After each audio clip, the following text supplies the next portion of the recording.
Hi everyone, happy Sunday. Guess where I'm going? I get to go to church today, the building. I hope that you can stick around for the rest of the video for the worship music and for the lesson. But I wanted to tell you that going to church doesn't only mean going to the building. So you don't really need to get dressed up and get into your car to go to church, to do church. You can do church in your living room, in your car, like I'm doing right now, and kind of wherever you are. You know that God goes with you wherever you go. God goes with you. Isn't that so cool? That I can look up in the sky. I can worship Him there. But you know what's so funny? I really, really love being with other people when I am at church. So pretty soon, maybe soon, that we will be all together again. I cannot wait. But until then, I hope that you enjoyed the worship video, that you can worship God with the worship video, and that you can learn something from the lesson video. All right? So, let's do church. All right? Okay.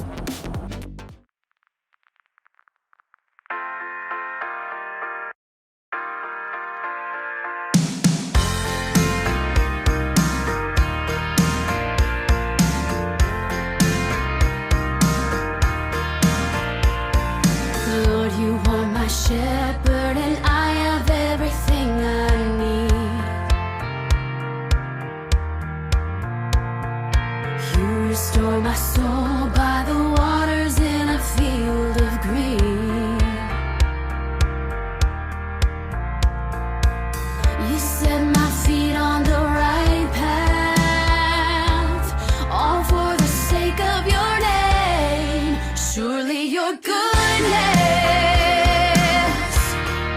surely your goodness and mercy, surely your goodness and mercy will follow me every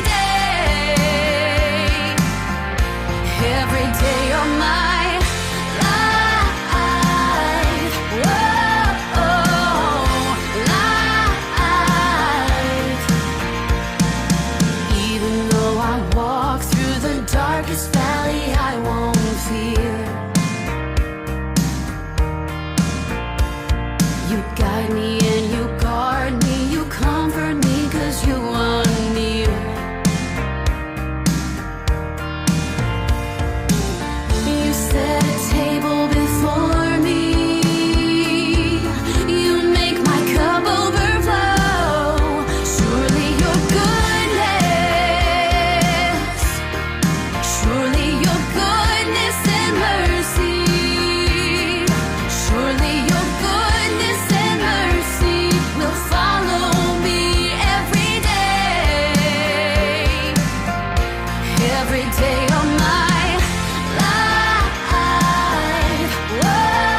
everyone. Happy Sunday.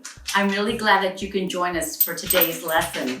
Can anybody guess what month it is? It is September. And so we're going to be starting on a new series of lessons, and we are going to be using the book of Psalms. It's kind of somewhere in the middle of your Bible, and it's a little different than the rest of your Bible because it's not about stories. I'll tell you, there's 150 chapters in the book of Psalms. And Psalms is spelled a little bit different than it sounds. It's P-S-A-L-M-S, Psalm. Now, it says we do Psalm like 100 or 150, but then it's the book of Psalms. So I enjoy the book of Psalms. So you know why? Because it talks about your feelings. You know, and if you're angry, it's okay to tell God. There's a couple of writers in the book of Psalms, and sometimes one of them, especially one of them, would be angry. He said, that's not fair. And he told God, and they wrote it in the book of Psalms. It kind of helps us to know that we can talk to God in that way. Now, we don't have to yell at him or scream at him, but you can tell him when you're not feeling happy. When you say, I'm sad, or I'm angry, or I'm confused. God wants to know all of those things that are going on inside you. And so it's okay to do that. But just know that God can hear you and he wants to answer your prayers. And that's one of the reasons why I love the book of Psalms. And I'm so excited that all of September, we're going to be looking at a psalm. And for this week is Psalm 81. And it is an amazing psalm, but just a little bit more about the Psalms. So remember that when you're looking at the book of Psalms and it says here that somebody's angry or they feel bad about somebody, that, you know what? It's okay to have those feelings, and you might need to share them with God, or you might need to share them with your mom or dad, but you need to share them with God in prayer. And some of the book of Psalms is written like a prayer. I think it's wonderful that God allows for us to be so close to him, to be able to share what's on our hearts and on our minds. Okay, so we're gonna start our lesson. But before we do, I kind of want to show you all the stuff I have out. I am so excited that fall is here. Fall is here. And so I love the colors of fall. I put on my perpetual tree some leaves on here kind of to remind me that fall is coming. So, all right, with that, and that's going to be part of our lesson today. So I'm going to read to you, not all of Psalm 81, but most of it, okay? So Psalm 81, sing for joy to God, our strength. Shout aloud to the God of Jacob. Begin the music, strike the tambourine, play the melodious harp and lyre. Sound the ram's horn at the new moon, when the moon is full on the day of our feast. This is a decree for Israel, an ordinance of the God of Jacob. He established it as a statute for Joseph when he went out against Egypt, where we heard a language we did not understand. Now, it says in the next couple of verses that they got free because when the children of Israel were in Egypt, they were in bondage. They couldn't just leave. They weren't free. They had people who were mean to them and made them work, sometimes without any pay. And sometimes they were hungry because they couldn't buy food. So God said, I freed you from that. So that's one of the reasons why he says sing for joy. He wants us to celebrate all the things he has done. And then it says, God says to us, hear. What do we use to hear? Our ears, right? Hear, O my people Israel, and I will warn you. If you would but listen to me, O Israel, you shall have no foreign gods among you. You shall not bow to an alien god. I am the Lord your God who brought you out of Egypt. Open wide your mouth and I will fill it. Then he says, but my people would not listen to me. Israel would not submit to me. So I gave them over to their stubborn heart to follow their own devices. If my people would But listen to me, if Israel would follow my ways, how quickly I would subdue their enemies and turn my hand against their foes. Now, that's a really cool thing, isn't it? It says those who hate the Lord would cringe before him, and their punishment would last forever. But you would be fed with the finest of wheat, with honey from the rock. I would satisfy you.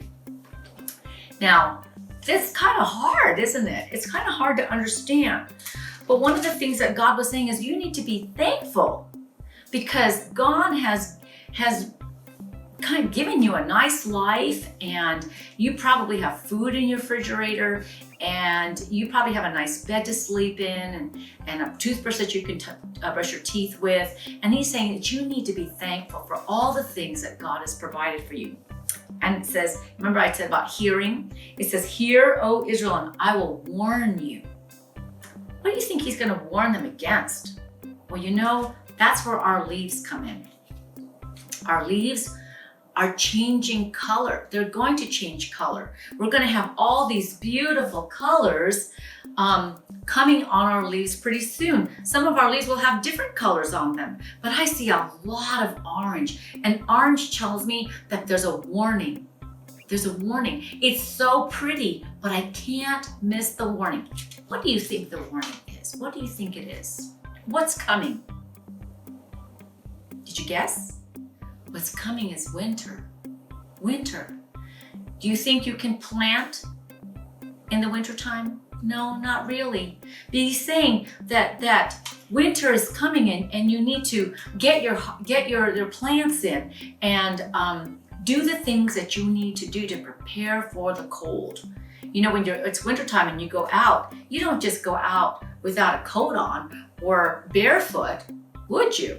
You'd freeze. So God is saying, I'm sending you a warning. So even though these are really, really beautiful colors and really nice to look at, when the leaves start to turn color and you see all that orange, it's a warning that we need to get ready for winter. What else is changing? Some of you are having to do school at home. Isn't that a change? Some of your moms and dads have had to work from home. That's a change. Some of us can't even go to the store, or we can't visit our friends, or we couldn't go to the swimming pool or the park or get on an airplane. Those are changes. And so the warning is that you have to be careful when you go out, right? So warnings like flashing lights are there so that, number one, we could be alert.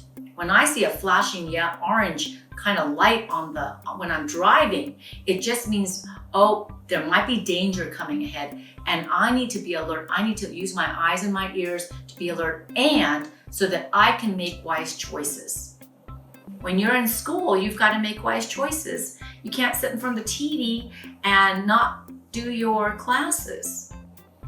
Or you can't just sleep in and not do your classes. You've got to take the warning. Though, like an alarm clock is a warning, isn't it? Right?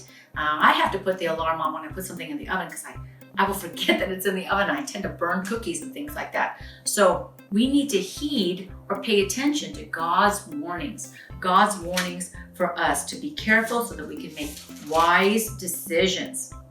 But you know, I'm going to go back to the beginning of Psalm 81, and it says here, "Sing for joy and shout aloud and begin the music, strike the tambourine, play the melodious harp and lyre." A lyre is kind of like a guitar. Why does he want us to do that? Because if we live with grateful hearts and thankfulness, then we will understand that God is truly who he says he is, and he's powerful, and he makes, oh my goodness, he does miracles and does wonders. He wants us to be thankful for him so that he knows that we know where all of our blessings came from. That's a sign, isn't it? It's a sign, just like this is a sign that winter's coming. When we sing with God, that's why he started off that way. He wanted the people to be grateful. That's kind of what he wants of us, right? To be grateful. So let us be grateful. Let us go and this week be grateful and look at the warnings. Look at the warnings and obey. All right? So I have a little bit of news for you. We are going to be starting CBC Kids in person. This coming September 20th, it's a Sunday, at 11 o'clock. We have just a few open seats and open positions for children to come and have worship at church. So if you're ready to do that, then that's great. And more information will come out a little bit later. But if you're not ready and your family says, oh no, we've got to stay home for a little bit longer, that's okay. We'll still have these video lessons, and we're just going to have fun on video, okay? So stay tuned for the next video, and the one after that, we will do our new September Bible verse. So stay tuned, okay? Don't go yet. Have a great, great week. See you again.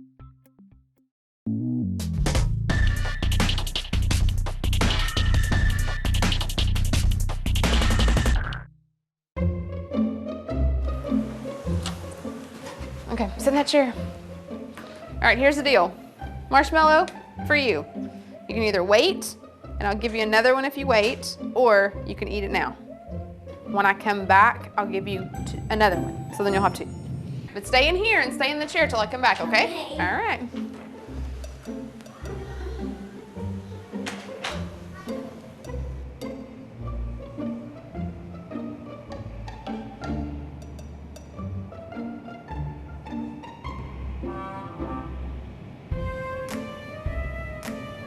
I'm gonna go do something and then I'll come back. It smells yummy. It smells really good.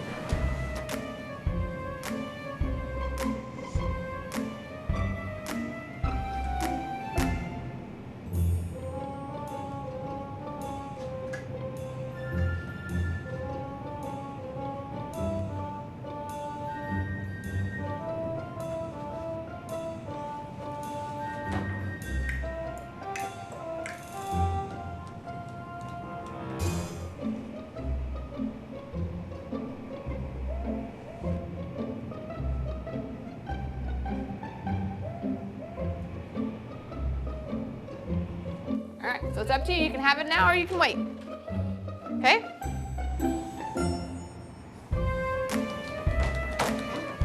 I'll be back. Stay in the chair, okay? Okay.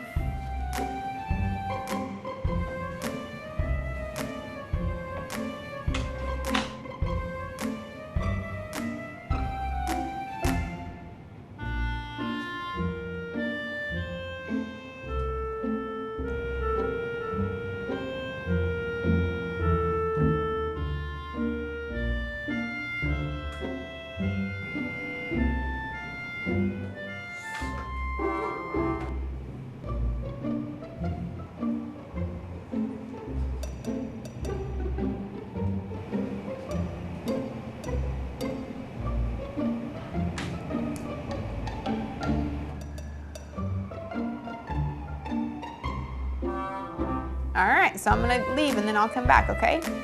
So you can either eat it right now or you can wait. Either way, okay? Okay.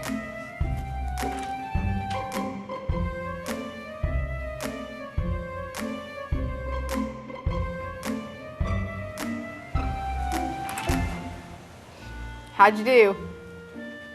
Did you do good? You did? Yeah. You wanted to eat it, didn't you? Yeah. So did I tell you to give you another one? Okay, now you can have both. You need them.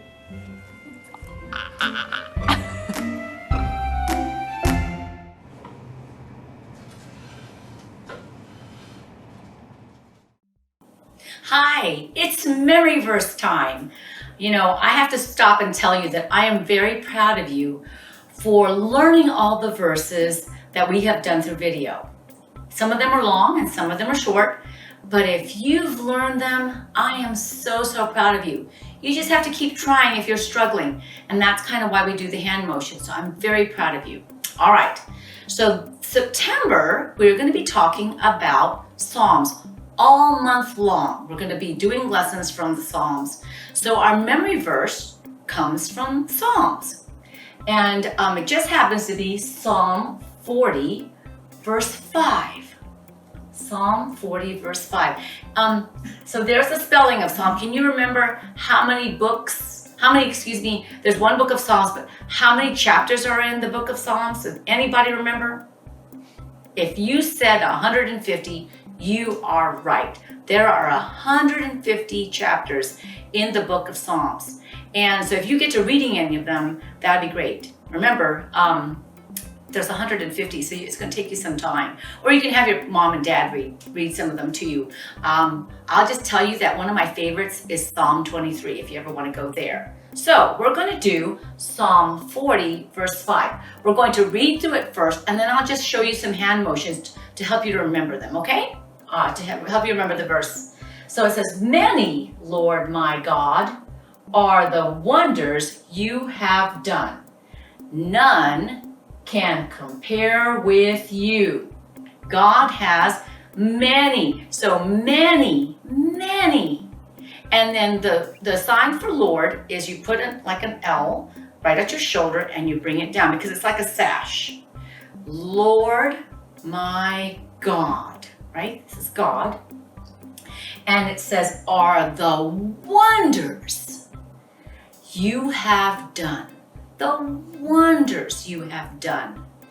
None can compare. And where is God? Up there, so with you. None can compare with you. All right, we're gonna try that. And yes, I'm still working on it, okay? All right, Psalm 40, verse 5. "Many, Lord my God, are the wonders you have done. None can compare with you. All right, so let's talk about it a little bit. You already know what many means, right? Like if you have lots and lots of something, many. Lord, and Lord just means that he's the kind of the boss. He is your boss. Lord, my God, are the wonders. I mean, when you see something that's wonderful, you go, "Oh my goodness, wonders are the wonders you have done." None, and when you're comparing, you are kind of looking at things like if I were going to look at a pumpkin like this, I kind of want to look all over it. So I am looking at it. I might even compare it with another pumpkin to see which pumpkin I really, really want, right? So I am comparing them, right? None can compare with you. Now I want to talk about wonders a little bit, you know? If somebody says, "I don't know what the wonders of God are," all you've got to do is look at your hands. Isn't that really amazing that you've got fingers, that you've got fingernails, that you've got lines on your hands? And if you say, "Well, I don't think that's wonderful," all you can do is cut open an apple and look at that. There's seeds inside. God has built in how to make an apple tree out of one apple. All you got to do is take the seeds out and plant it. Now, well, yes, if you're in Virginia, you might be able to do that. If you say, "Well, that's not wonderful to me," then walk outside and see the sun, see the moon, see the stars, see the grass growing, feel the wind on your face. Those are wonders. You know, all you gotta do is look in the mirror and you are a wonder of God. Isn't that cool? I think it's awesome. All right, so we're gonna do this one more time. Psalm 40, verse 5. "Many, Lord my God, are the wonders you have done. None can compare with you." Psalm 40, verse 5. All right, so practice that this week, and then we'll practice it again, and maybe we'll talk a little bit. And maybe I'll bring something that I think is wonderful to show and tell with you for next time, okay? All right, keep on practicing and keep up the good work.